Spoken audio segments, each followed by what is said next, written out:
Déjà, est-ce que vous vous souvenez de cette vidéo-là? Calice de tabac dans ça de crise d'année de marde qui nous attend. Je veux pas vous dire, je vous l'avais dit, mais... je vous l'avais dit. Est-ce qu'on se souviendra de 2025 comme étant l'année qui a tué le cinéma? Ça, je sais pas. Mais clairement une année où on a enfoncé du clou dans le cercueil. Et ça commence maintenant. All the kids want us to someday. All the kids want something to tell. Récemment, vous avez essuyé de nombreuses critiques pour ce que pas qu'il y en ait eu beaucoup... tant que ça. Commençons par un petit résumé de ce qui s'est passé en 2025 au cinéma. Déjà, on a eu un film Superman et comme je l'avais prédit, 50% des gens ont trouvé que ce film-là c'était de la merde et 50% des gens ont trouvé que c'était le meilleur film de Superman depuis 79. C'était pas vraiment super dur à prédire, ça. Ensuite, encouragez-vous, parce qu'en 2026, on va avoir le droit à un film Supergirl. Et ça... c'est une idée comme un autre. Mais je peux tout de suite vous prédire que 50% des gens vont dire que c'est un film génial et 50% des gens vont vous dire que c'est la pire merde qui a jamais été faite.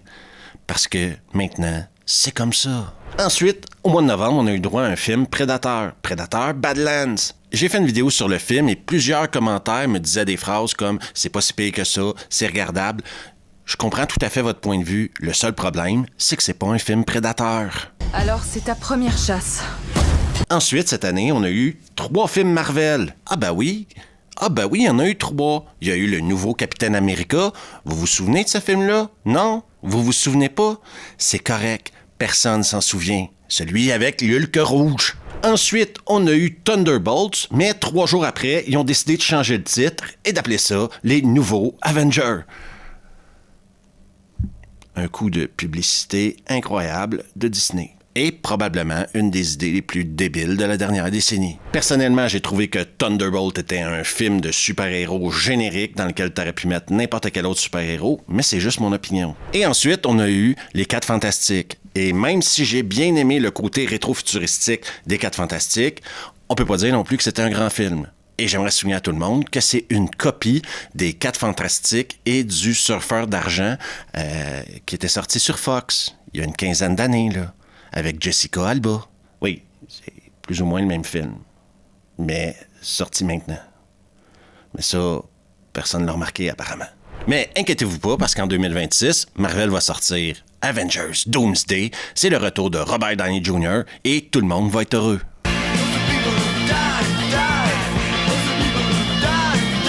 On a eu le droit à une chier de reboot et de remake. On n'a qu'à penser à Ballerina, un reboot de la série John Wick, où ils ont dû rajouter du John Wick parce qu'il n'y en avait pas assez. Puis c'est ça.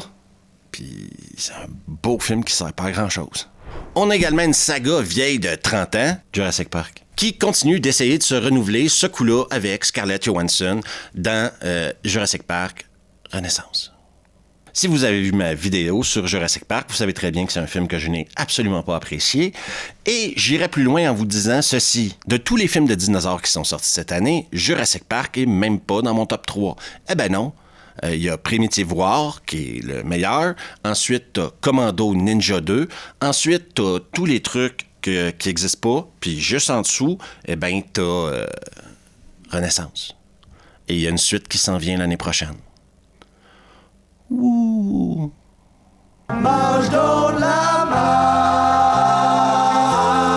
Sur nos petits écrans, on a eu le droit également à une série sur Alien, une saga que j'apprécie particulièrement. Et pour être certain que tout le monde comprenne, ça a été une série qui a été écrite par des enfants, pour des enfants, et comme si c'était Disney qui organisait ça. Alien Earth, j'ai tellement pas apprécié ça que j'ai même pas été capable de finir la série au complet. Même moi, j'ai mes limites. L'été dernier au cinéma, on a eu le droit à une copie de Days of Thunder ou Jour de tonnerre avec Tom Cruise. Sauf que ce coup-là, ça s'appelait F1 avec Brad Pitt. Et c'est ça. C'est un des meilleurs films de l'été. Ça a été un de mes divertissements préférés de l'été. Et c'était une copie de Days of Thunder. On est en 2025, je vous le rappelle. On se satisfait de peu. On a eu un film Tron, juste pour permettre à Trent Reznor et Nine Inch Nails de faire une BO. Parce que tout le monde se fout du film Tron. Les gens voulaient juste entendre la BO, quoi. Je suis sûr qu'il y a eu plus de téléchargements de la BO qu'il y a eu de gens qui se sont déplacés au cinéma pour voir le film. Parce que tout le monde se fout du film. C'est la BO qui est intéressante là-dedans.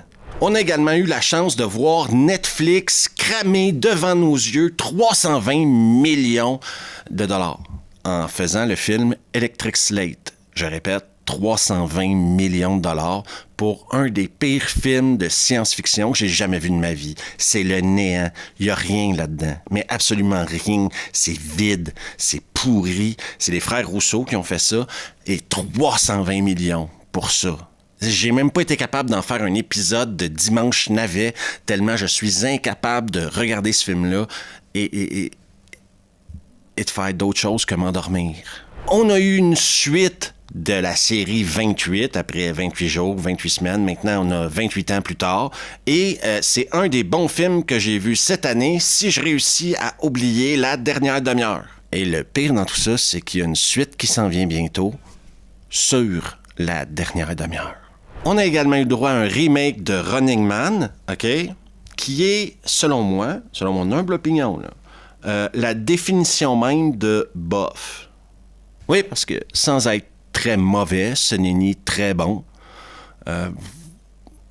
Ça a l'air d'être un film commande pour Edgar Wright, qui a plus ou moins la réputation de faire que des films de cœur. Ici, ça a l'air d'être un film commande.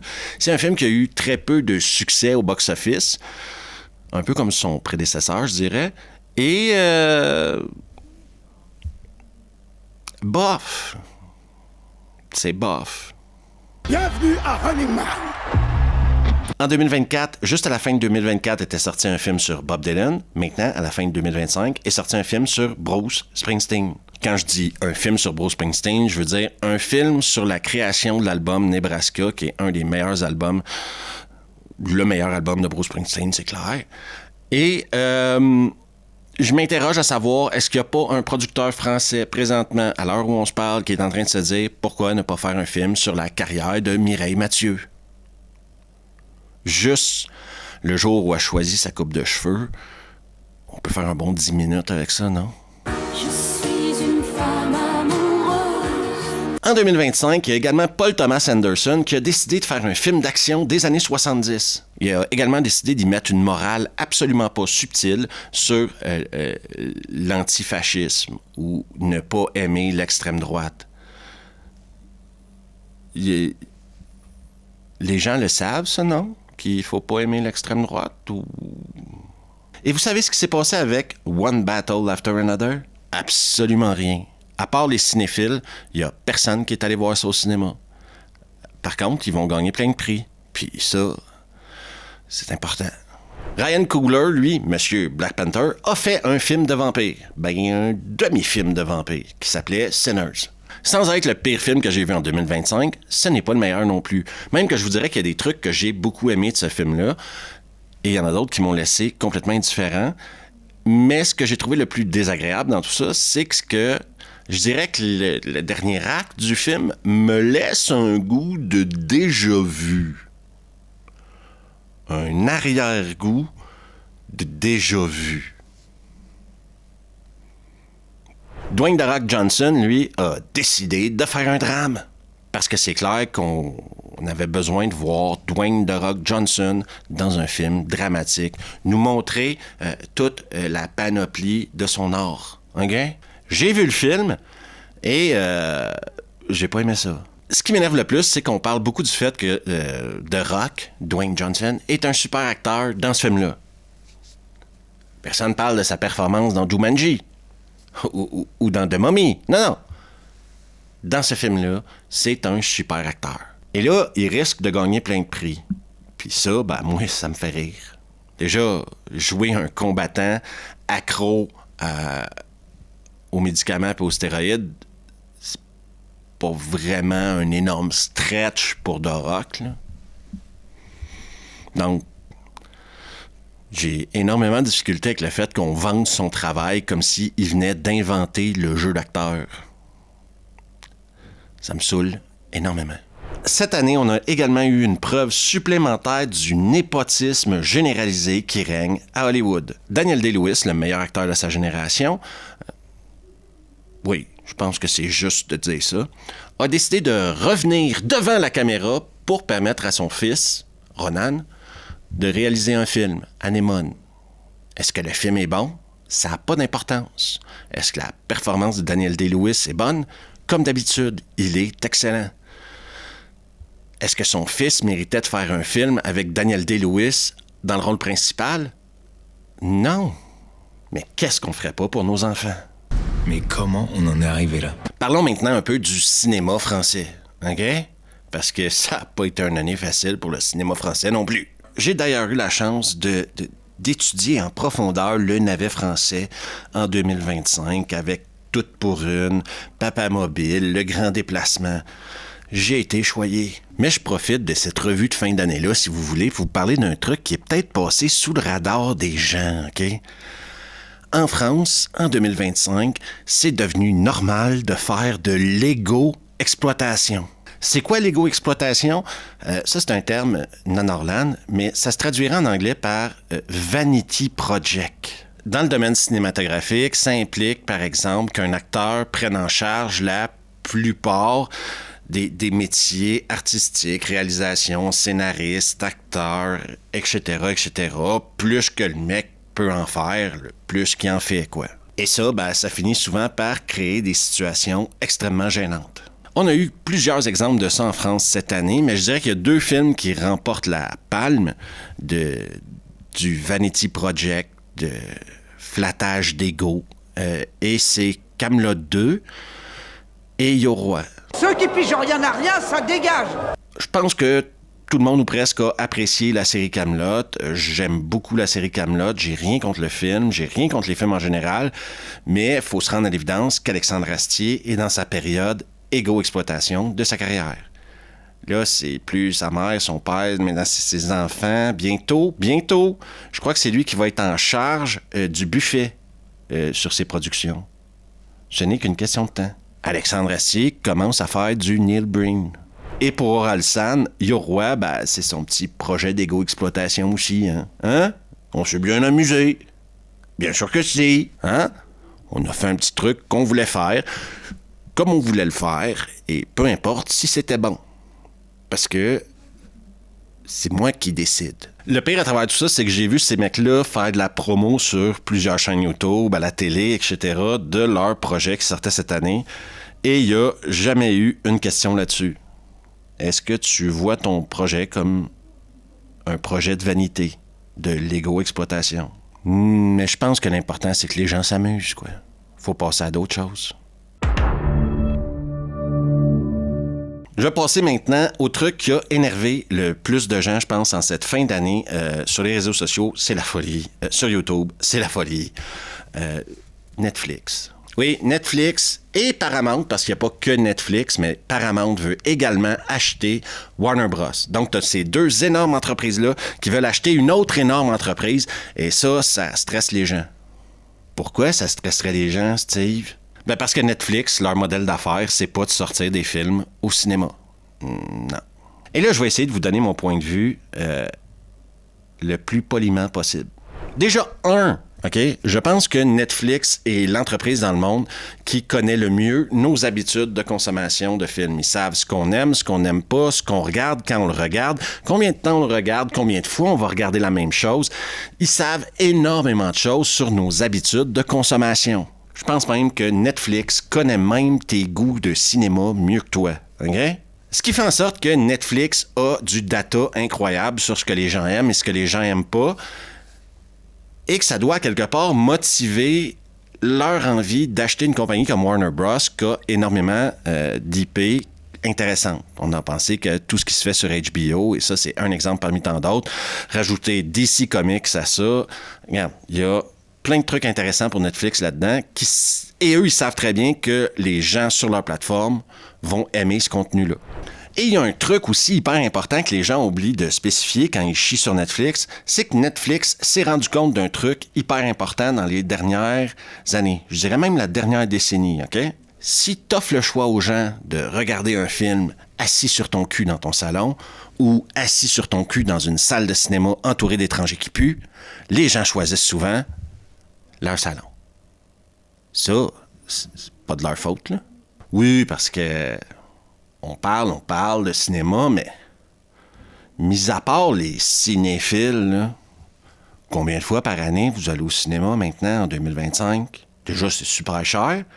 Ensuite, il y a des gens, les gens, ça pue.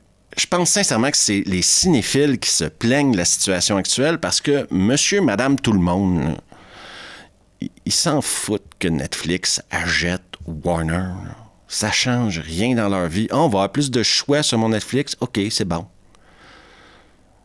Les cinémas, c'est un truc de cinéphile maintenant. Mais apparemment, quand on regarde la chute, c'est plus pour tout le monde, là. Oui, parce que le vrai cinéphile, lui, il veut l'expérience totale. Le grand écran, le son, etc., la salle. Pour le cinéphile, c'est hyper important. Encore une fois, monsieur, madame, tout le monde, leur écran 60 pouces, leur système de son boss, ils sont super satisfaits avec ça. Donc, je vais vous dire qui va en prendre plein la gueule si Netflix achète Warner, c'est les salles de cinéma. Oui, les mêmes salles de cinéma qui, depuis des années, augmentent les prix et diminuent le service. Vous savez? Ouais, eux, là. Pour eux, ce sera pas facile. Ça sera pas facile pour eux comme ça n'a pas été facile pour les cabines téléphoniques quand les téléphones portables sont arrivés. Oui, parce que je vais prendre 2 secondes pour vous parler de darwinisme social. Tu t'adaptes ou tu meurs. Et le cinéma est juste rendu là. C'est un truc du 20e siècle. On est au 21e siècle. Je suis fan du cinéma. J'ai été un énorme client de cinéma. Mais on ne peut pas empêcher le progrès. Et que vous le vouliez ou pas, là, si toutes ces compagnies-là ont toutes leurs plateformes de streaming, parce que Paramount aussi a sa plateforme de streaming, d'après vous, est-ce que c'est parce que les gens vont de plus en plus au cinéma qu'ils veulent de plus en plus nous vendre des films dans notre salon? Je vous pose la question, là. Est-ce que ce rachat-là de Warner par Paramount ou Netflix va signifier la fin du cinéma? Non. Ça va être un gros coup de couteau d'un côte, d'après moi. Ça va faire très mal. Mais il y aura toujours des cinémas pour les cinéphiles. C'est juste un truc qui va s'adapter. Après, il n'y a plus de clubs vidéo non plus, hein. Puis même si ça nous manque, on est passé par-dessus. On a survécu. Et tous ceux et celles qui jettent Netflix sous le bus en disant c'est inacceptable qu'une compagnie de streaming achète une compagnie de cinéma. OK, t'es abonné à combien de plateformes de streaming? T'as piraté combien de films cette année? T'es allé au cinéma combien de fois? Et est-ce que, selon les réponses que tu viens de me donner, là, tu penses que tu fais partie de la norme ou de l'exception? Comme par exemple, moi, j'aime ça m'acheter des vinyles, OK? Et je pense pas que tout le monde devrait écouter sa musique sur des vinyles. Moi, j'aime ça, faire ça. Mais je fais partie de l'exception. Je suis pas la règle. Pour finir maintenant, revenons à ma question de base. Est-ce que 2025 signifie la mort du cinéma?